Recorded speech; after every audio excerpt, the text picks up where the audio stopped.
All right, welcome to the Krug Show. Hope everybody's having a great night. It is March the 26th, 11 minutes after 8 a.m. or 8 p.m. on the West Coast. That means it's 11 minutes after 11 back east. And welcome to the Krug Show. Brought to you by Pig and a Pickle, the best barbecue in all of Northern California. Check them out in Emeryville and Corte Madera. They're open 7 days a week from 11 a.m. till 8 p.m. or until they run out. Pig and a Pickle. Go say hi to Damon and Mary. Tell them that Larry Krueger sent you. We're also brought to you by Marin Auto Glass. MarinAutoGlass.com on the web. 415-883-3030. Underdog Fantasy. Hit that link in the description. Use the promo code Krug, K-R-U-E-G, and they'll match you up to your first $100. And Sharp Corner Sports Cards and Collectibles in Pacific Grove. Call Anthony Catania. He's at 831-521-5264. All right, we get it rolling on a Tuesday night. Warriors just played and beat Miami. Giants and A's playing the final Cactus League game. The Orlando NFL owners meetings were held earlier today. We're going to get into that. But before we do, you're looking at two guys who are losing right now. Raj and RSF 49ers are losing to Croc. And me, unbelievably, I can't believe that I'm losing, but I'm losing to a guy who's created this pool. I guess I shouldn't be that surprised that the guy who's created the pool is beating me. But Rob Stats Guerrera is beating me by about 25 votes. So I put the link in the description. If you're a Krug Show fan, if you're a Krug Show regular, do me a solid, hit that link in the description and vote for me and hopefully push me over the top against Rob Stats Guerrera. And I think I should beat Stats. I mean, if everything is right with the world, when you look at how many people follow me on Twitter, how many people follow me on YouTube, compared to how many people follow him on Twitter, how many people follow him on YouTube, I should beat Stats Guerrera.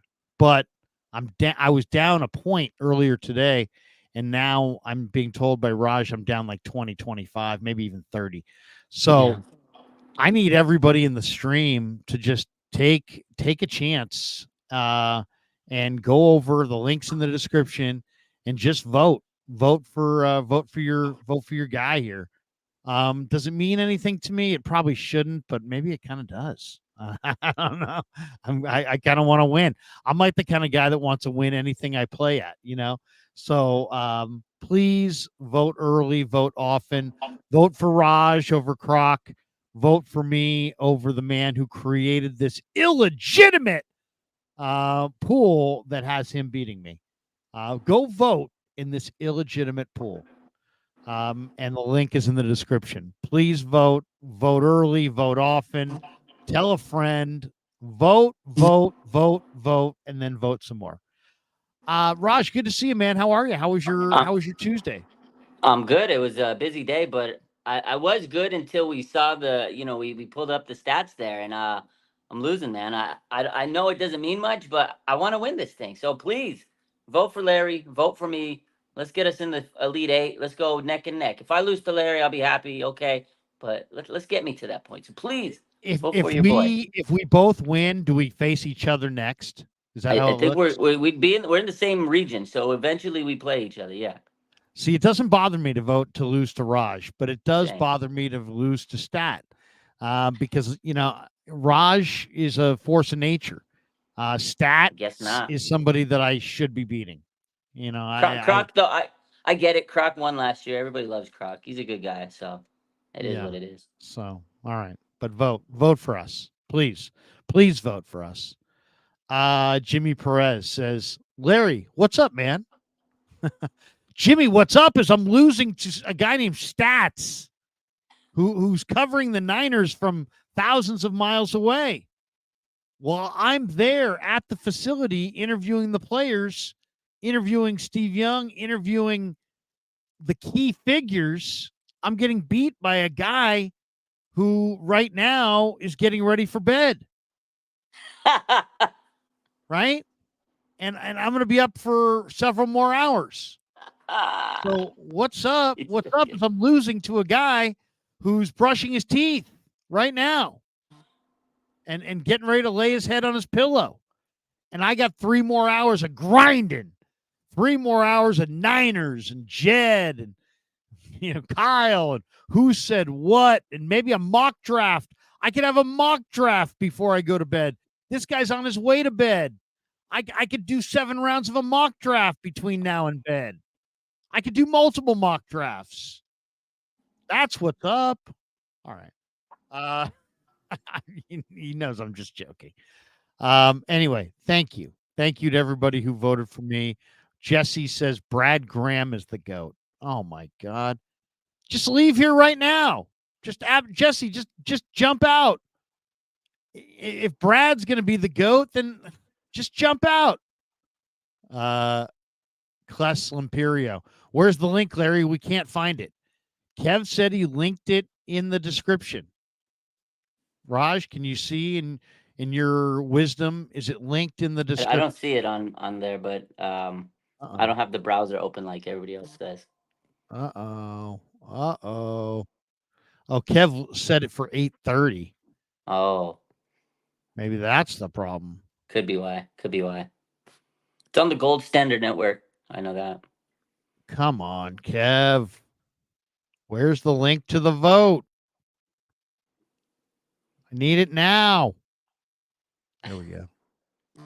My guys need to vote. They need to vote now. All right. Larry is so humble. Yes. I mean, come on. Vote for Raj all day, every day. But I mean, throw a vote to me. I'm literally I'm 94598. I I'm know. out here. I'm out here west. Who's at training camp every day? Who went to the Super Bowl? Who interviewed Steve Young? Who brings you face to face Niner interviews? Me. Come on, vote for me. I asked Kev. I said, "Where's the link to the vote? I need it now." He says, "Okay, wait." Oh, now I gotta wait. Floyd the barber says, "Larry, you have my vote. Have you scouted Christian Haynes?" Yes, University of Connecticut guard. In fact, I was there when Haynes squared off against, I think it was the LSU defensive tackle in the Senior Bowl practices, and there was a big old brawl. And Haynes handled himself well. He didn't talk a lot of mess. I like Christian Haynes, very strong guard, can get out and run, block. That would be a really nice, maybe not a first round pick, but more of a second. He's more of a second than a first round pick for sure. Ian Sharp says, more begging. Vote for Raj and vote for me. I mean, come on. Vote early, vote often. We've got this one, Jonathan Santiago. Larry, you got my vote. Thank you. Thank you. What about Raj? Marcus Harris says, you're the man, Larry. I could be the man, but I would be better if I had your vote. I don't want your money. I don't want your patronage. I want your vote. All right, no, I'm just joking. But please don't let me lose to a guy named Stats. I mean, it would do me wrong. I mean, I would sit there, it would put me in a bad mood. We get this one. T-Dub says, Larry, link now. I'm not voting. Link now or I'm not voting. Oh man. Look at this. Steve Michael says, Larry, you're the man. Been listening to you since before Sports Phone 680 with Larry Krueger. Wow. Oh my gosh. How old is that? That goes back to 1997. Oh, Where were you in 1997? 13 years old in was it middle school? I've been doing this since you were 13 years old. Mm-hmm. Middle school. T Dub says, need the link, Larry. Oh my God. How do I vote? Oh, I'm telling Kev. Lots and lots of people want to vote but can't. Because of you. because of your negligence, Kev. He's like, relax, relax. Relaxing didn't do it for, in any election. You got to stuff the box. You got to, 2,000 mules or whatever. You just got to just, just keep voting like Cook County. Um, all right. Uh, says T Dub says JK already put in 200 votes for Larry. I don't know. I'm not. I think that I'm not sure if you can vote that often. David Muschek says Kevin wants somebody else to win. Oh, isn't that? Look at that. Is that possible? Maybe he wants. Oh, look at this Kenny 49er clip. Kev really screwed the pooch on this one. He did. Ian Sharp. Kev's in the doghouse. Oh, he's in that Brandon Ayuk doghouse. My God. Kev says you can also look it up yourselves. It's a website. Oh, come on. Gold Standard Network. The Gold Standard Niners. GoldStandardNiners.com.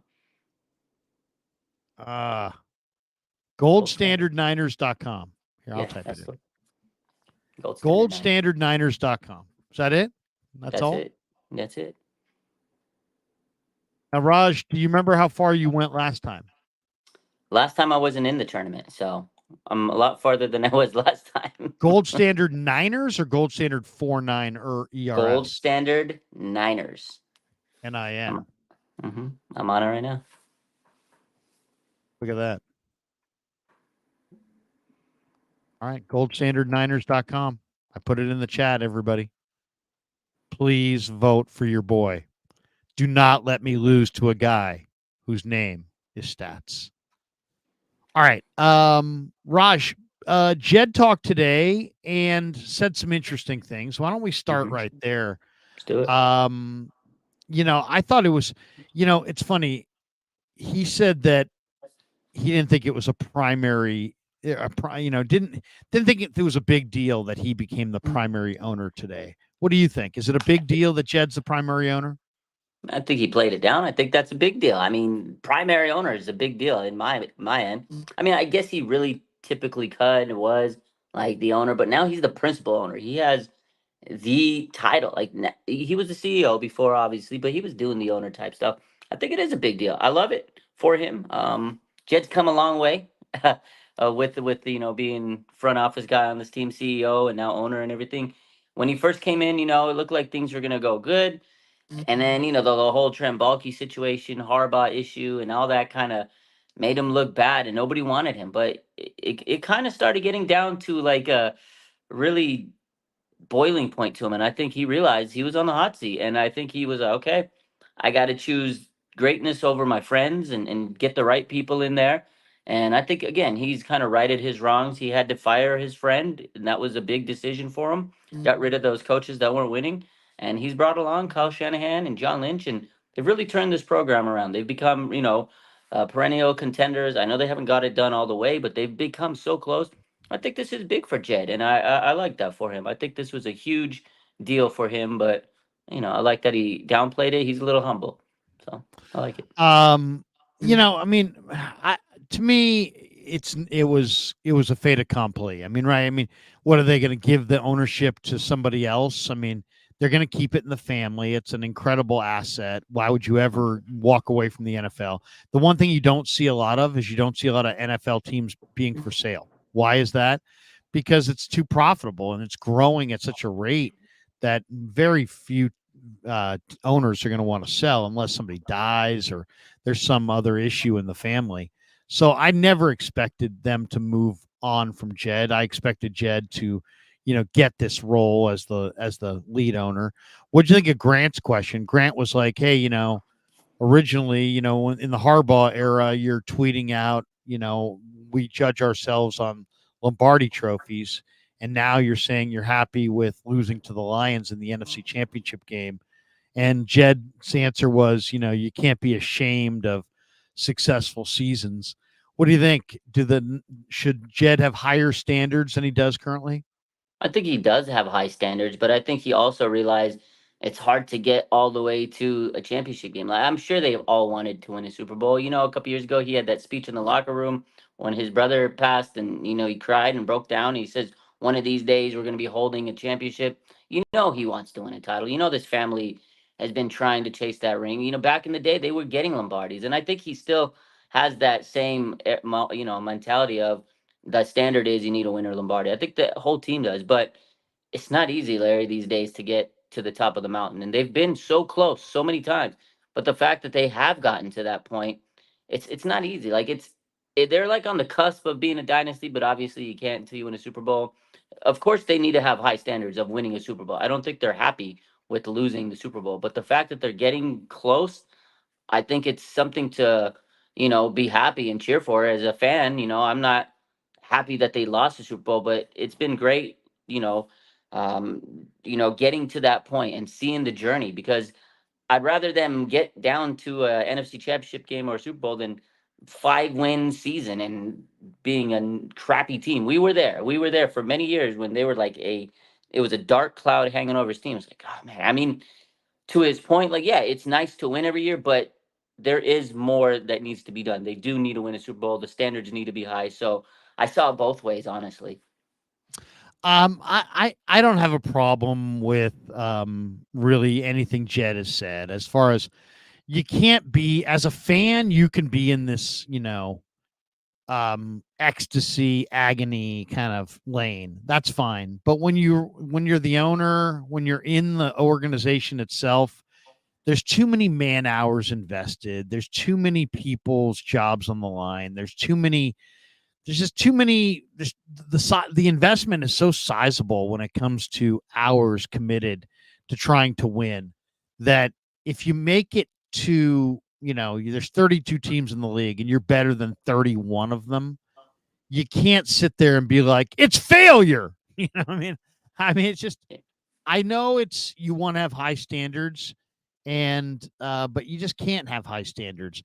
The only thing I will say is that, I didn't like hearing Jed, say a bunch of things like, well, in Eddie D's day, they didn't have this and they didn't have that. It's like that's a slippery slope as well. Eddie D won his rings. Let's not besmirch him in any way. Let's not try to make it seem like his accomplishment was any less, Hmm. just because it didn't come during the salary cap era. I think that's Yeah. where, if I was Jed, I think I would have shut up. But I'm not. I got no problem with Jed saying, "Hey, it was a good year. It was a good year." And then, he's talking about it in the context of his 11-year-old who's like, in tears. And it's like, yeah, you got to be the adult. You got to be the guy who says, hey, you know what? Yeah, we lost and it hurts, but it's all right. We'll get them next time. Sometimes you got to be that person in your family, if you're there with your 11-year-old. So I think that has a lot to do with his standards as well. I don't think his standards are lower or like, oh, we don't really care about winning a Super Bowl. I think he desperately wants to win a Super Bowl, but I think he understands that you're not just going to rip the whole thing to shreds and tear it down and fire Shanahan and fire Lynch because you don't make it to your ultimate goal in the 2023 season. Um, Yeah. I think that's my take on it. No, absolutely. They've gotten so close. It's like, what do they need to get over the hump? And now we're sitting there like, okay, we've added this. They add players to this roster every year. It's not like they don't want to compete. It's not like they don't want to win a championship. I think everybody's goal should be to win a championship, right? But some teams are just trying to make it to the playoffs or win the division.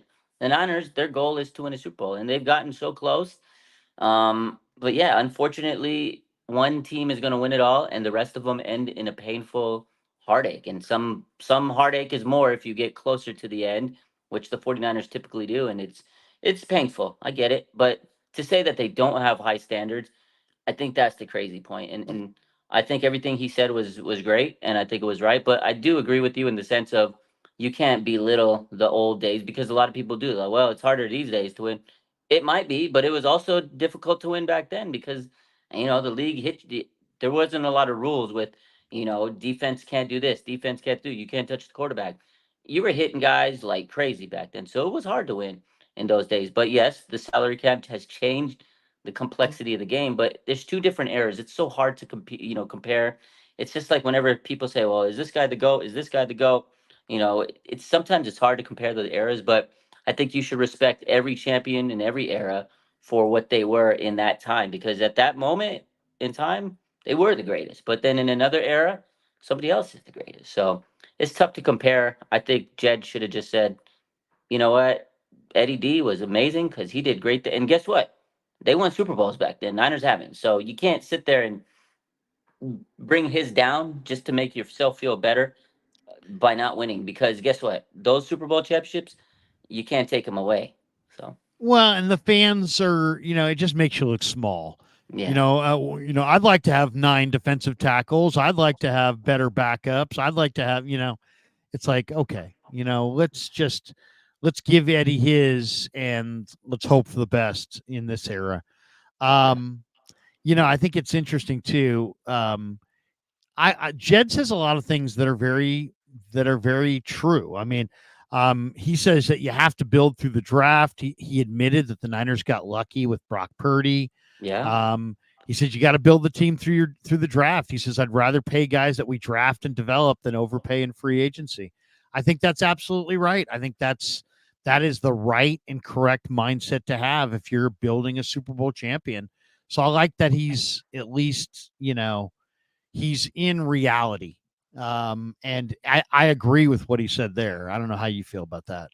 yeah. I agree, and I think the Niners have been showcasing they've done that. They've drafted so good, and they typically pay their stars that they've developed through the draft. Kittle, Debo, Bosa, Warner, et cetera, et cetera. Now Ayuk's the next one, and they typically, if they draft a guy and he becomes a star in the league, they're going to pay him, and that's the way to do it. It's a homegrown system. It's like a farm system, and that's what they do. They get homegrown talent. They go out, they scout these guys. They can save some money for a few years while they develop, and then boom, now we got to pay this guy because he really worked hard for that reward, and he stuck it through. And look, now we're going to reward him by saying, hey, look, you put in the work, you showed us you can be great, now we're going to pay you because you were great for us, and that's our token of appreciation. So I love the way that the Niners build their team, and again, most of their guys are through the draft. I mean, yeah, they're going to get some free agents here and there, but they're not wasting their money on guys. They make it smart, and tactical when they do get free agents. I think they do a very good job of getting guys that fit their system and that are not going to break the bank. I mean, there's a few times where they go and make a splash, and that's exciting. Hargrave, that was exciting. CMC, the trade, and if they need to, they'll go and upgrade the roster. A couple years ago, Emmanuel Sanders, that was fun to see. But overall, I do love the way that the Niners built through the draft, and I think this is the right way. But it's not always something that teams can do. You have to be able to be really good at scouting and drafting. And they've developed a good front office. They've developed a good coaching staff that can develop that talent. Chris Kasurk, one of them, though. And as we've seen over the years, all those good front office members and all those good coaching members, they're around the league. They're all over the league, Larry. Look around. There's head coaches, there's GMs that used to be on the Niners all over the league. You saw the pictures, right, at the owners meeting, and all the pictures. Most of those guys were Niners before. It's crazy. So yeah, Niners do it the right way. Couple supers here. Kless Lamperia, where's the link, Larry? We can't find it. It's in there now. Kev has put it in. Kless also says, what do you guys think of Jed's comments about Eddie D winning without a salary cap? Uh, Jesse kind of thought he was taking shots at his uncle. Well, as Raj and I are talking about here, it's like it's and where are you going with that? It's like where are you going with that? At the end of the day, what are we discrediting championships that the franchise has? Come on, I mean, um, I could have done without those comments, to be Yeah, I honest. didn't like it. One of the questions I thought was kind of interesting, or one of the comments from Jed, he says it's a good problem that Brock will be the highest paid 49er at some point next year and one of the highest paid players in the NFL. And then Jed said Brock has a chance to be an all-time great quarterback in the years ahead. I agree with that, but some people would say that's controversial. What do you think? I don't think so. If he has another season like he did last year, he's going to get paid accordingly. It makes sense. He's going to be on he's going to be on that year to earn his money. And again, if he has a second season of starting and puts up similar numbers or better than what he did last year in his first year of starting, he was MVP candidate until the Christmas game against the Ravens. He was NFL FedEx, player of the year. He set a franchise record in passing yards. It's not a bad statement. I just feel like people are still gonna underrate Purdy. They still don't think he's good because of the weapons on the team. He'll never live that down until he wins a Super Bowl, or but people will still hate on Purdy no matter what. Purdy's always has to prove himself because he was the last pick of the draft, and oh, he's only good because of this. He's only good because of this player, and da da da da da. But absolutely, if he has another season like he just did, Larry, he's going to get paid a lot of money from the 49ers. They found their franchise guy. They talk about him very highly every single chance they get. Jed does, John Lynch does, Kyle Shanahan, the players do. It's not just lip service. They see it. They see what they have. They're blessed, like they said. They got lucky to get this guy because they made so many mistakes in the quarterback front. Like we've sat here for years crying about quarterback, and now we finally have the franchise quarterback. As long as he can stay healthy, we're good. And last year he was coming off of the UCL tear and all that. He was rehabbing. This offseason, he doesn't have to rehab, Larry. He's going to get better this offseason. He's going to be training, making himself better instead of having to work from coming off of the surgery. So I think it was a fair statement, and I think he's going to get paid handsomely. Shanahan spoke today, and he spoke for quite a while. I mean, Okay. it was like probably it seemed like 45 minutes. He was just talking and talking and talking. What was your primary takeaway from Shanahan? Anything that he said today, surprise you or you find interesting? Nothing surprising. I think most of the stuff that he said kind of um, was what I was thinking. And same with John Lynch. The stuff that he said was kind of par for the course of what everybody's kind of been thinking. But the one thing I know they both talked on and touched upon was the safety position, where we've been talking about this for a couple weeks. I think Mike Silver mentioned this. He kind of alluded to this a while back. Talanoa Hufanga, he's definitely rehabbing well, and they have high hopes for him, but it's not 100%. You know, there's no guarantee he'll be back 100%. The safety position is something we still really need to take a look at. And I know they brought in Julian Blackman to look last week, but Kyle told him it's definitely not necessarily a starting position if you come in this job because they're still not 100% sure on what they're going to get out of Talanoa Hufanga. So I think the safety position is something I'm like, okay, we really got to keep an eye on this. Are they going to draft one? Will they get another veteran? And then, Deshaun Gibson, the door's still open. Will they bring him back? So I thought that was interesting. And then obviously the Brandon Ayuk stuff. Kyle said he spoke with him in Cabo last week. I know Brandon Ayuk went to Mexico because he posted all about it in his social media. But it's interesting to note that Brandon Ayuk was there and Kyle was there because we all know Kyle goes to Cabo and he has the Cabo clique and all the guys, George Kittle, Kyle Juszczyk, all those guys. They go to Cabo. They're usually there together. But it's interesting to note that Brandon Ayuk was there in Cabo with Kyle. So they had a talk. I They know. talked. Was that do you think that was coordinated? How do you both wind up in Cabo San Lucas at the same time? Yeah, That seems coordinated. Have you been to Cabo? I have. It's amazing out there. And is it, is it the kind of thing, would you coordinate with like a Brandon Ayuk to say, hey, you know what? I'm going to Cabo. I've got a big Niner, YouTube and Instagram. Hey, how about you going to Cabo at the same time and we can Cabo it up? I would love to. I would love to coordinate that, but I don't know how you would do that. But I don't know if that's the thing you do. It's just head coach, player, both in Cabo at the same time. Maybe Kyle's like, hey, here. Maybe last year he goes, hey, Brandon, next off season, if you ever find yourself in Cabo, keep this number. I might be there. Okay, it was definitely something I was like, because that was one of the big topics. So I was like, but he said Would Cabo, you San rather Lucas. stay in a big 5-star, house and rent a house in Cabo, or would you rather stay at a killer, whatever the greatest resort is in Cabo? Oh, give me the resort. I want the all you can eat. Give me the works, man. Go give me a resort, pool, all that stuff. I mean, the nice house would be great, but I want it all. I want people to cater to me. If I'm on vacation, I want to live like I'm on a vacation, and people cater to me, and you get the room service and all that, all inclusive. Give me everything I want when I want it, Larry. There Yeah, you that's go. what I would like. I have one more Uh, topic that Kyle brought up today. yeah. I What thought else? it wasn't necessarily interesting. We knew, but we got some clarification. The fact that Nick Sorensen, he says Nick Sorensen definitely going to be the primary play caller on defense, but game planning, Brandon Staley's going to have a little bit of his hands on the game plans, and he's already helped with free agency. So Brandon Staley's really doing a lot behind the scenes that I don't think people are understanding. So I feel Nick Sorensen definitely they're going to get let him be the play caller, but Brandon Staley's got a lot more into this than I initially expected. He's really going to Well, be it sound developing the game plan. Yeah, I mean, Kyle said that Sorensen will call the plays for the defense, and then when he was asked about Brandon Staley, he just said that he's not sure what his duties will be. He'll be part of game planning for the defense, but he Hmm. also said he knows a lot about personnel in the league. So maybe Hmm. he's already done his role. Maybe he landed Leonard Floyd. Maybe that was his role. That was it. That was his role. That's You it. That's know, all he. you never know. I mean, the other thing he said about Sorensen, he said our players love him and they're Hmm. used to him. So Hmm. maybe that was a major factor. The fact Yeah. that the players really like Sorensen and that they're used to him. I mean, the Niners really like what they're doing defensively and don't want to change. I think that part of it is pretty clear, huh?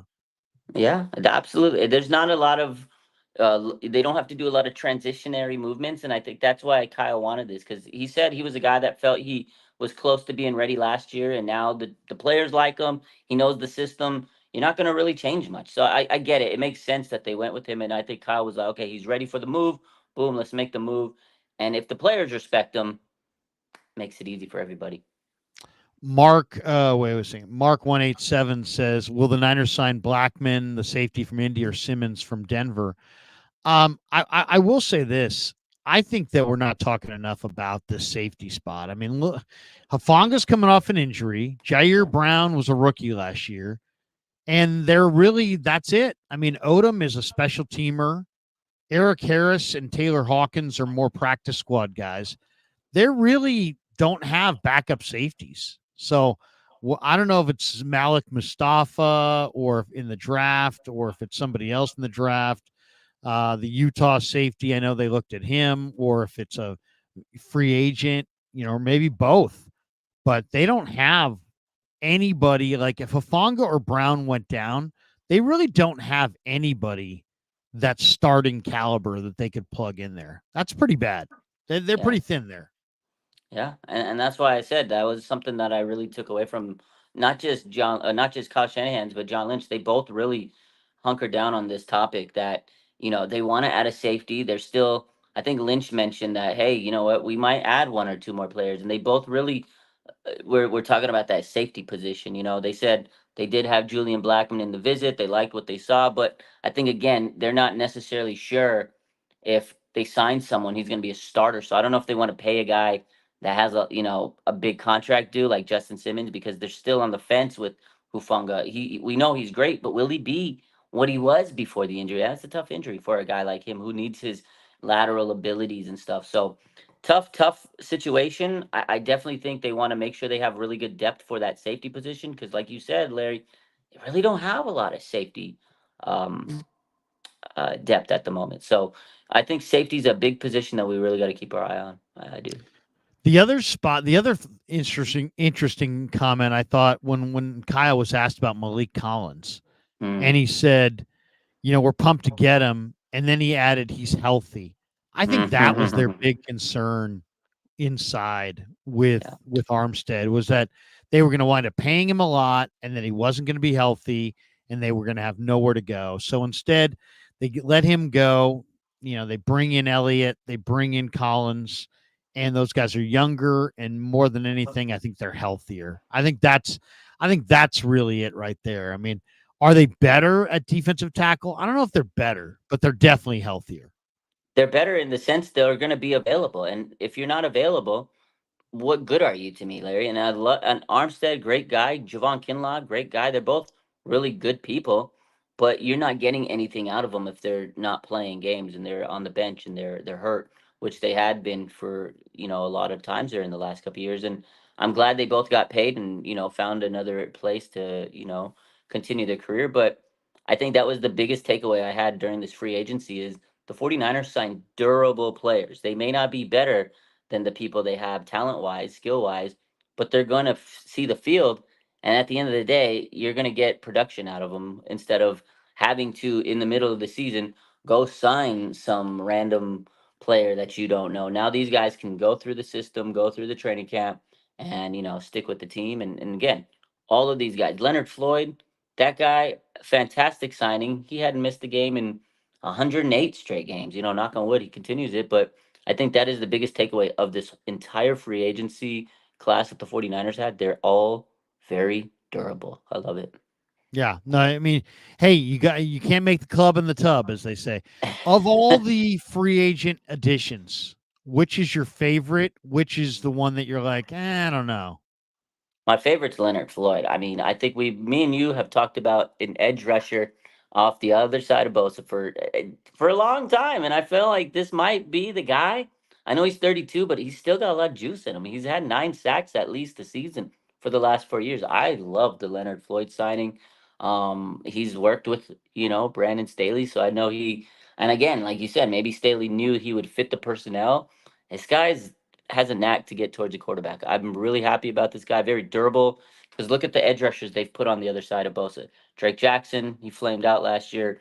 D Ford, we all know about D Ford and his injury history. Chase Young, apparently he played through a neck injury last year when he wasn't as consistent. But now looking back at it, it makes a little bit more sense. He had a neck injury. He had surgery last week. And then everybody else is just kind of mid-tier guys. I'm really excited about Leonard Floyd. The guy that I mean, I'm not gonna say I'm not excited. I just don't know much about him. Yatura Gross Matos. I mean, we'll see. Maybe he could be the next like Ebicom type player where he could set the edge really well. That's what I'm expecting out of him, but it didn't really move the needle for me when they signed him. I like the Leonard Floyd for me is just, to me, he's quite a bit better than what they've had. And I think people are going to understand that, really early on. Once you see this guy bend off the edge, explode around the edge, the motor, the get off, the moves, I think he's quite a bit better than Randy Gregory or Chase Young or really D Ford. I think Floyd might be the best defensive end piece they've had opposite Bosa I think since so. Bosa's been here. So I love that one. I also love the Jordan Elliott one. Okay. Um, he's 310. He's healthy. He can move his feet. He was like the sixth or seventh best defensive tackle against the run last year. Um, I really like Jordan Elliott. I think Jordan Elliott's going to step in and really surprise some people. As far as the one I didn't love, I'm not a big Devondre Campbell guy. I was hoping they could fill that need more in the draft, but Shanahan loves him, and has loved him for a while. Yeah. So that's a good thing. But to me, I don't know. He's a little bigger. He's a little stiffer than the Niner linebackers have been. I don't think he runs as well. I think there's some opportunity to get some guys in the draft on day 3 that are better than Devondre Campbell. So I think they kind of spent some money there they didn't need to spend. Not a huge fan of Campbell. What do you think of Campbell? I mean, I didn't hate it. I mean, he's kind of hasn't been what he was from a couple years ago, but if you saw his Twitter last week, he went off on the Packers. I think he's coming in with some fire on him because there's a lot of people that do doubt him right now, and a lot of people have that same sentiment and saying, "Oh, he may not be the fit for the Niners." Honestly, we needed a veteran. You're not going to go break the bank. You have Greenlaw there, who hopefully will be back. They said they're going to play it safe on him. They might PUP him, put him on the PUP list to begin the season, so they could play it safe. Campbell, I'm not expecting Campbell to have like a big impact. Maybe a couple games early on the season until Dre's ready to roll. But I don't hate it as a veteran signing. There wasn't too many options at the point when they got to, you know, um, that position when they need to sign someone. They have really good young linebackers. Holland, fantastic linebacker coach. I think he's going to do a good job of developing them. And as you mentioned, they can draft players in the, draft coming up next month. But I didn't hate it. I think it was a solid veteran guy, a guy that's kind of coming in with the chip on his shoulder, ready to prove himself. And again, I expect Greenlaw to come back and be ready to rock and roll at some point. So as long as Campbell could kind of hold it down until he's, ready to rock and roll, I think we're fine. But I didn't hate it overall. I just know there wasn't a lot of big linebackers left at that point. So, and then they had to get one after Kendricks pulled the rope a dope on us. So you had to get somebody.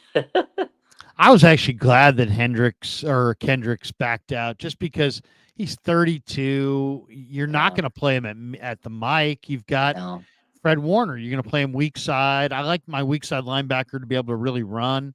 I don't yeah. know if he can still run. He's 32. So to me, that didn't bother me. All right, let's get to the elephant in the room. There is a huge story on the Niner front that the Niners have one attitude about it and their fans have a totally different attitude, and that's the offensive line. Shanahan talked about the offensive line today, and he basically said that, that he thought that the whole offensive line returning was important. That continuity is really an important aspect of O-line play. Then he was asked about McKivitz, and he said he's done a hell of a job at right tackle. He's a leader on the team. Then he Mm-hmm. was asked about Feliciano, and you could see that he loves Feliciano. He's a solid vet who the guys gravitate towards. He's a hell of a dude, is what he said. Mm-hmm. So if you talk to certain Niner fans, the O line sucks. It's awful, and every guy out not named Trent Williams ought to be looking over his shoulder. If you talk O line with Lynch or with Shanahan, they speak in glowing terms about Brendel and Feliciano and McKivitz. What do you make of that? We have two dramatically different accounts of the Niner O line. The guys who run the team seem to feel good about it. The guys who watch the team feel terrible about it. Well, I mean, I think it's all in comparison to what you're looking at. So obviously the coaches like their players. They wouldn't want them on their team. They're not going to throw them under the bus. But at the same time, if you see where Brendel came a couple years to where he is now, he's a starting center. He was a journeyman. So yeah, his story's great. Colton McKivitz, a fifth round pick. They traded Matt Breida a couple years back to draft him out of West Virginia. Came a long way. He became a starter in their team. Feliciano, right? He became a starter. He was this Swiss Army knife guy, a solid veteran. So, do they like those guys? Absolutely. There is continuity. That is important in an O line. But can they do better than that? Absolutely. And I think all the fans see that. When we watch the games, we see, okay, O line's getting trucked. The O line has let up big play, big sacks. Brock didn't get, the time to throw. You look at the analytics. So I see from the fan standpoint, like, yeah, we want to upgrade. We want to have the best offensive line that you can possible. And it's not just replacing these guys because they're solid players, but you can do better. The fact of the matter is Jake Brendel's 32. How long is he going to play center for, right? Trent Williams, he's 36. He's getting close to the end. You need to make sure you have a plan, a contingency plan for him when he's all done. Aaron Banks, great guard. He's been solid. He had a little bit of turf toe last year, but he's in a contract season this year, Larry. He's going to be expensive if he continues to play at the level he has. Feliciano probably get them one more year. He's a good veteran mentor, like they mentioned. He's nice. I like him. Colton McKivitz, is he an elite starting right tackle? No, but to their point, there's really not a lot of people out there in the market right now. So you need to go and get a young stud in the draft. Now, can Colton McKivitz be a good swing tackle? Absolutely. He's really developed into that point. But as a Niner fan, they see Colton McKivitz, he's not a starter. So to their point, yeah, go get an elite right tackle, make him start if he can be that guy. And then if anything happens, Colton McKivitz could come in and be that backup swing tackle insurance policy. I think that's what fans want. But if you just go off of what Kyle Shanahan's assessment, like Colton McKivitz, he's great. Yeah, compared to where he came in as a fifth round pick out of West Virginia, it's been a great rise for him to become a starter. But absolutely, Larry, the 49ers need to upgrade that offensive line. Plain and simple. If they're not drafting offensive line in that first round, people are going to be pissed. Well, see, that's the thing. I don't know if they're going to do it in the first round. Shanahan said we're going to keep looking to add. There's the old saying: "You're only as weak as your weakest link." What is the Niners' weakest link on their offensive line? Right tackle, I think. You think so? I I think think it's so. Brendel. I think it's Brendel, to be Okay. honest. Okay. Center. Like, Okay. Brendel to me is, as you said, he's 32. He's not that big. He's not that powerful. He was a street free agent. He wasn't drafted by anybody. Correct. He was, and anybody could have had him. They plugged him in. They found a way to make him a Pro Bowl alternate. But I saw the way DJ Reader kind of worked him Ate him. around this year. Ate him. Yeah. I think I think Brendel's the weak link, to be honest. Okay. Okay. Okay, if let's just say the first round comes and the Niners keep that 31 pick. They don't trade up, they don't trade down, they're picking at 31. We all want to see them pick a player that can make an impact, not somebody Yeah. who may make an impact in 3 years. Somebody who can make an impact right away. So that being said, who is the plug and play player that the 49ers that you want to see the 49ers draft at 31? See, and Plug that's the and play problem. player. That's the problem there. At 31, I want him to get a plug and play right tackle or whatever, center, whatever, a premium offensive, like a guy that you know, when you plug him into this lineup, he's going to be a perennial starter, maybe a Pro Bowler eventually. Like, you want that kind of impact from alignment. But at 31, you may not get that. So you're right. In a sense, they got to go best player available. But in my thing is, if you stay at 31, you're not going to get a plug and play starting tackle right away. I don't think so, because by that point, all the top dogs are going to be drafted. Unless someone slips, like Mims might slip, he might. But if I'm the 49ers, I'm not sticking at 31. I'm trading up. I got 10 draft picks. I pretty much filled most of my holes. I have a squad that I'm pretty much returning with the core players. Your quarterback's back. You just got Who to you figure out trading the up IU for? situation. Top 15, top 20 pick, whatever, so I can get a plug and play offensive lineman, right tackle. Because Colton McKivitz would be a great sixth lineman. I just don't think he's the starting center or right Who's your tackle. And target? Who do you want? man, I mean, there's so many of them. There's Mims Joe probably. Alt, Joe Joe Alt, Alt, they you're say not is getting going Joe Alt. You're not top getting 5. Joe Alt. You're not getting Joe Alt. Bashanu, they Maybe say is going top 10. okay. Fuaga's going top 12. Maybe Latham's going top 20. Mims is going top 25. you gotta go Guyton's going Mims. top 35. Maybe Mims. Maybe that's the guy. Maybe that's the He's guy. only made 8 starts. Does that concern you? No, it doesn't. He's a raw talent, and I think that's what you got to take a gamble sometimes. And I think if that's what you feel could be a star on your team, you got to do it. And then you can get a center. Like, they do need to replace Brendel eventually. I think you could get a center in the third round that could be a starting center. And you give Brendel one more year, because Nick Zakel, I don't think he's the guy. They wanted him to be the guy. I don't think he's the guy. I'll tell you, if I were drafting for them, just going by this draft tech board, if Tyler Guyton is the top tackle, okay, so then I'm looking at, okay, what else? Who else could I get if I don't go Tyler Guyton? Um, Fuaga. I'll say this, since I think Brendel is the problem spot. They got Mm-hmm. Jackson Powers Johnson going 29, Mm-hmm. and they have Graham Barton going 47. They have Oh, Zach Barton. Frazier going 54. And to me, the Zach Frazier film is overpowering. I mean, he's just a Okay. Okay. monster. So I I like think it. I think if it was me and I'm at 31 and I'm looking for a plug and play player, I'm probably looking for Zach Frazier and starting him over Brendel week 1. Wow. I'm So you going I'm upgrade the going center. I'm going powerhouse center with a Okay. guy that I think is a dominating player. I don't hate it, but I'm still worried about my right side of the O line. I hear you. But or if I don't go there, I might go Rook Aurora from Clemson just because he's just such a monster tackle. And then I'll tell you the guy that I'm really hot on this week is Michael Hall from Okay. Ohio State. I don't know. Have you seen Michael Hall? Yeah, I saw a Um, little bit of his stuff. He's looking good. I mean, he ran 4.76 at 300 pounds. That's pretty nasty. That's crazy, actually. I mean that's a guy who could really help. I mean, you're talking about a 300-pound guy who can run that well.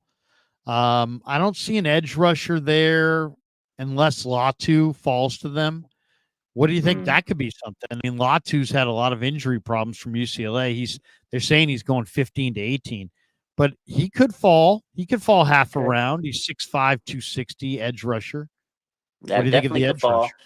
If I'm going edge rusher and I stick at 31, I hope, which I don't think is going to happen, I hope Chop Robinson falls to the Niners at 31. I would love to get Chop, big Chop Rob. That's the guy I would like at 31, but I don't know if he's going to drop that far. He had a great workout. He He had an did. incredible workout. He did. What about wide receiver? Where are you with wide receiver? Because, Marvin Harrison, Malik Neighbors, Roma Dunze, those guys are going to be gone. They're gonna But be you gone. never know. Brian Thomas Jr. might be there. Might be there. Adonai Mitchell is a really good receiver. He may be there. Xavier Worthy, who ran 4.2, could be there. You know who I Malachi like? Malachi Corley. I was Supposedly just the gonna say the his name. I Niners would. Niners had a huge contingent that went out to Western Kentucky to watch Mhm. Malachi Corley. Maybe you trade back a couple spots and take him. I'm looking at his board at somewhere between 60 and 75. I, But if you want him in the 40s, you could trade back 10 spots, get a few more picks, and take him. What do you think of Corley? I think that I just was about to mention because today Mike Garofalo said that the 49ers will have a top 30 pre-draft visit with him. And if you've watched his tape, which I'm sure you have, he looks like Debo Samuel. And we all know next they might be able to replace Debo with the next Debo. He's like the Yak. They call him the Yak King in college. That's literally what Debo Samuel is, the Yak King. So honestly, if the 49ers want a wide receiver, Malachi Corley he is the definition of a 49er receiver right here. He's got all the tools it takes. Man, I would love to get Malachi Corley on this team. This guy is a fantastic wide receiver, especially in the 49ers offense. And with the new kickoff rule, this guy would probably be a hell of a return man for the 49ers in his rookie season. And then next year, you can do what you need to do with Debo, and this is your next guy. I don't know. I think Malachi would make sense. One of the interesting parts of the Shanahan discussion today was that he said it's huge to have, for Purdy to have a Hmm. connection like he Correct. has with Ayuk, right? And you can see it. Ayuk in the middle of the field, and Purdy, they've got it. He feels very confident going to Ayuk in the middle of the field. He knows Ayuk's not going to turn down hits. He knows he's going to be where he needs to be, so on and so forth. Then Kyle said he ran into Ayuk in Cabo last week, and hopefully they'll get a deal done. And that's what he was kind of echoing. And then he said, as far as the Ayuk talks, he said, be patient, let it work itself out. And then he talked about his relationship with Ayuk. He's like, it's good so far. What do you make of all the interest in Ayuk and all the talk? It seems like, and their plan. I mean, they're going to wait until after the free agent period has been set. Doesn't that kind of favor Ayuk and whatever dollars he's going to get? Because isn't that market going to set itself pretty high? And then what do you think of their plan to sign Ayuk? What do you think of their all their talk about we love Ayuk? But then they're also, talking to other guys who could go in the middle of the first round, like Taliesin Fuaga, like J.C. Latham, like Brian Thomas. And it makes you wonder, are they kind of preparing themselves for Ayuk's departure? And it's like more I read from them, everything I read from the Niners sounds like they love Ayuk. But everything I read from Ayuk sounds like he would love to move on. What's your read on the whole situation? I mean, I think they do love him. And I think at some point you got to understand it's also a business, and they're gonna have people calling. There's gonna be people interested. But John Lynch said the same thing this week that he said during the combine. They want to make sure that Brandon Ayuk is here with the Niners for a long time. He's a guy that they love. They are going to prioritize him. And John Lynch has said it. Kyle Shanahan has said it. They say it every year. It's the same thing that happens every single year. But just because you have this premium player doesn't mean you can't look at other people in the draft. You at least want to scout. You want to see what's available. You look at the free agency market. You look at everything in the GM, coach, whatever the case is, you look at every option because you don't know how you're going to be able to make your team better. You look at everything. In terms of this whole Brandon Ayuk, the interest, the social media stuff, and this and that, the back and forth, it's par for the course. We see it every single year. It's just normal. I think it's just the same, song and dance. It's kind of funny because we used to have quarterback drama. Now we have wide receiver drama over the last couple of years. Debo did this same thing. A lot of receivers go through this. They kind of pull the social media strings, and I don't take nothing of it. I just know that this is the way it works, and the 49ers, they have their process. They go through it every single year. John Lynch said, we have a good track record. And if you really think about it, they do. Obviously, the one that they messed up that everybody gives them flack for was Defoe. But other than that, if you really look at this situation, the 49ers do a hell of a job with John Lynch and Kyle Shanahan and getting their players. And what did we say earlier when we opened this show, Larry?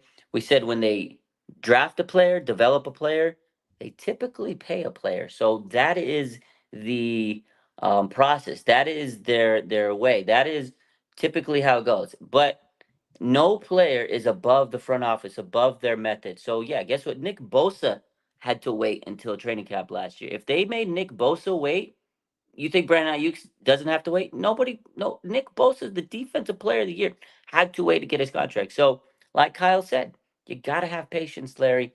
Nick freaking Bosa had to wait that long. You think Brandon Ayuk's better than Nick Bosa in this situation? No player is above the team. They gotta wait. Be patient.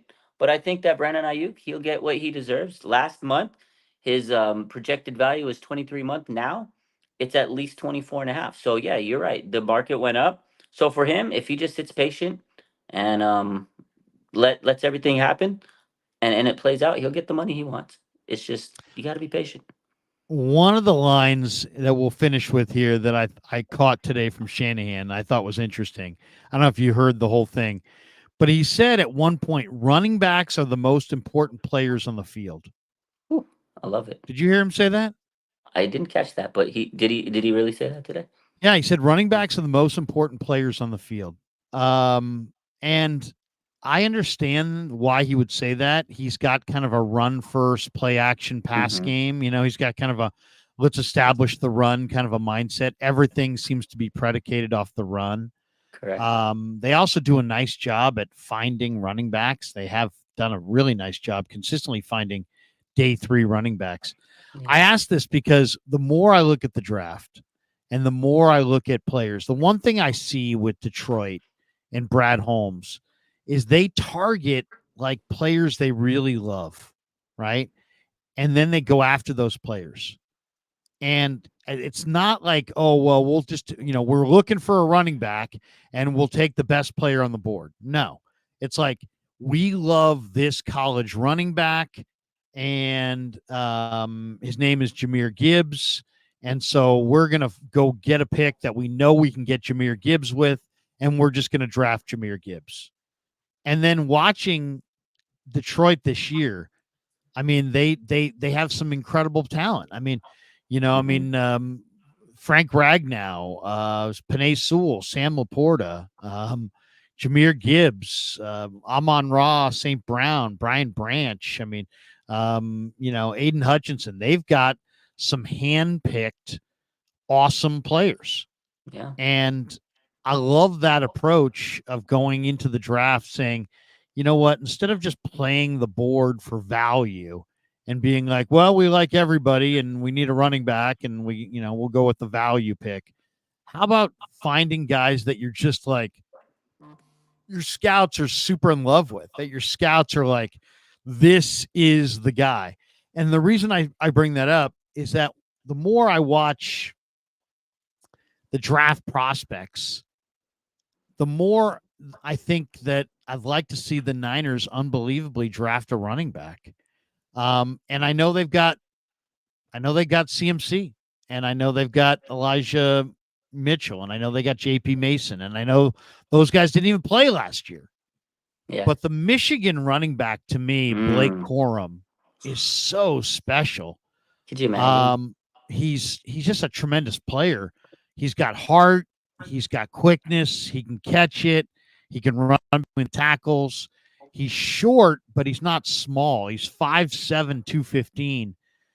215 pounds on that 5'7" frame. He's just really damn good. I see kind of I don't want to say it's Emmett Smith, but I see a great running back. I see somebody who's far greater than like the rest of these running backs on the board: Trey Benson, Jonathan Brooks, Bucky Irving, Will Shipley, Braylon Allen, Audric Estime, Marshawn Lloyd. Really the entire class of runners. Until there's some good ones late, but um, I don't. I think Blake Corum is a phenomenal get, And Yeah. even though they have CMC, if you could find a way to get Blake Corum in the third round, I would Oh do it. man, I would absolutely do it. Kyle loves his running backs. He's one for taking running back in the third round. I wouldn't be surprised if. And Blake Corum is a step above most of those running backs. I saw him play a lot. I saw a lot of Michigan football. I've been to many games. I watched him in the Rose Bowl. This guy is just a fantastic. This guy's so good. He in Kyle Shanahan's system, because you're right, he loves the running backs. His offense is predicated by the run game. Be fantastic. He'd be a nasty 1-2 punch with Christian McCaffrey. And then when Christian McCaffrey gets a little older, got a good running back there. And the thing is, as much as I love Elijah Mitchell, we need a guy that can actually be durable and make it through the weeks. And this guy was a bruiser for Harbaugh, and they ran the ball so many times out there in Michigan. So a run heavy offense in Michigan, he'd come to a run heavy team with the Niners. I'd be a fantastic pick, Larry. Give me CMC and Blake Corum every day of the week. Oh my God, that'd be nasty, man. Dude, Corum, something about Corum says to me, Emmett. And if Yeah, if you could draft a great running back, I mean, let's just be honest about it. Do you want to draft a certain position? You want to fill your needs. Of course you do. of course. But if you could find a great player, I'll take a great player at any position Absolutely. over a good player that fills a need. Yeah. Because you win with Best your great players. best player available. Sometimes if he's the best player available and you don't necessarily need to fill that need, and because sometimes you force feed a pick just because it's a need, and then you kind of reach. If you can just get the best player, sometimes I think it's a better way. And he's going to be a fantastic player. Imagine him, a player that good on your team. You figure a way to get him the ball. You figure a way. No doubt. Two last ones and then we'll jet. Last weekend, since we last talked, L'Jarius Sneed got traded to the Titans. Yeah, And Raj, this one really shocked me did because it? I got into it the other night with Vish and Jesse about Sertan, Oh, and they were both like, it's going to cost you multiple ones to get Sertan. And I'm like, I don't think so, man. They're going to have to pay him. yeah. At the end of the year, he's a free agent, and then they were going off of, hey, it sounds like L'Jarius Sneed's going to get at least a two and maybe something more. Well, I don't know if you saw that trade, but hmm L'Jarius Sneed went for a seventh round pick this year and a second round pick next year. So the Third Chiefs is a aren't third even, round. or Third is it round. third round? Third It's a round third next year. rounder with the seventh round pick swap. Yeah. Yeah. So seventh this year, though, third next year. Yeah. Is there a price tag? I know, I think I've thrown this to you and I've thrown this to other people. Hey, I like, to me, Sertan makes a lot of sense for the Niners right now. Why? Because they're in their Super Bowl window. They just got beat by a Chiefs team that had awesome coverage corners. Ambry Thomas is their third corner. Their fourth corner is even less reliable. Um, I I would be interested in Sertan, but if I would be really interested in Sertan if the price tag is like a 2 and a 6 or something like Yeah. that. Yeah. Does the Snead trade make you think that maybe Sertan is gettable on draft day for the Niners? The thing with the Snead pick is, and everybody was like flipping out, like you say, you were flipping out of the draft value. I wasn't, because at the end of the day, you hit the nail on the head, Larry. They had to pay him. They paid him big. Did you see his contract? He got paid a lot of money. Look Yeah. up his contract. He got paid a lot of M's in that bank account, Larry. So the point of that whole trade was the Chiefs weren't going to find anybody that were going to give up more value, because they knew whoever was taking them had to pay that big contract. So a third and a seventh pick flop for them, that's the best they can get, because they've had to find someone that was going to pay him the money he wanted. And that's the reason why they couldn't keep L'Jarius Sneed, because he wanted to get paid. Like, he wasn't going to play on that franchise tag. He wanted the money. Show me the money, Jerry Maguire, right? Money talks, bullshit walks, right? That's basically what it was. And at the end of the day, I don't think that was a bad deal for the Chiefs, because they weren't going to keep a guy happy. They needed to find a team that could absorb that and pay him. And guess what? The Titans, we think the Titans making the playoffs, Larry? No, he's already happy. He won a Super Bowl championship, so he gets his ring, and now he goes, gets his bag, and he could be a star player on a up and coming team, or whatever the case is. So everybody's happy. And you know the Chiefs, they're gonna take that damn pick someday, and he'll be a good player. It's Andy Reid. I don't think it was that bad of a deal, but It's the third amazing re- though that they moved that good of a player I know they did. in their Super Bowl window They when they're did. going for three in a row. Yeah, That was I for know. That was for as crazy. little as they got a I seventh know. this year. I mean, a third and a seventh is bad, but as long as the third was this year, Yeah, that was the surprise part that it was not this year. I was like, wow, they're not even going to replace him this year. That was the right? big. That definitely was. That was the part that surprised me was, okay, they got the third. I knew they weren't going to get that much because again, somebody has to pay that price. To me, I was like, damn, they didn't even get anything this year except the pick flop. So I think they just realized we couldn't pay him.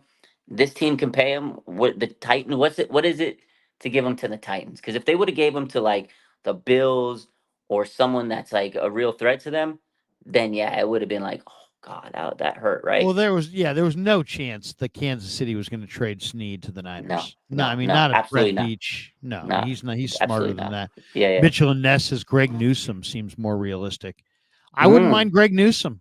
I'd take I Greg love it. Newsom right now I'll take him from for a fourth Cleveland. and a pick swap. Seventh. Take Yeah, him. Let's have yeah. him. Last question. Josh Dobbs. We touched on it last week, I believe. Yeah. There's a lot of people talking about Josh Dobbs. Some people really love him. Other people really don't. Is Josh Dobbs in your mind an upgrade over Sam Darnold? I think so. He's young. He's got some mobility to him. He's a backup quarterback. Again, I don't want my backup quarterback in the game, Larry, but I do think he is an upgrade because he's still a player I feel like could get a little better. With Sam Darnold, we knew what Sam Darnold like. Sam Darnold is the guy who we thought he was. I'm not saying he was, atrocious, but you know what you're getting out of Sam Darnold. I think you could squeeze a little bit more out of Dobbs than you could out of Sam Darnold. And he's a smart guy. He's an astronaut, man. So yeah, I think to answer your question, I think he's a little bit of an upgrade over Sam Darnold. I do too. I'm not a big Darnold guy. I think Dobbs potentially can be maybe could even be the Niners backup for more than just this year. You know, he Yeah. could be here for 2-3 years down the line. What do you got cooking this week, Raj? If people are checking you out on your IG or on YouTube, what are you cooking with this week? What do you got going? I'll just same old. Just trying to post the news that we usually have. I'll be live maybe once or twice this week, but just trying to focus on some work. And over the weekend, last week, I took a little bit of a break. It's good to go on some social media breaks. It's the off season.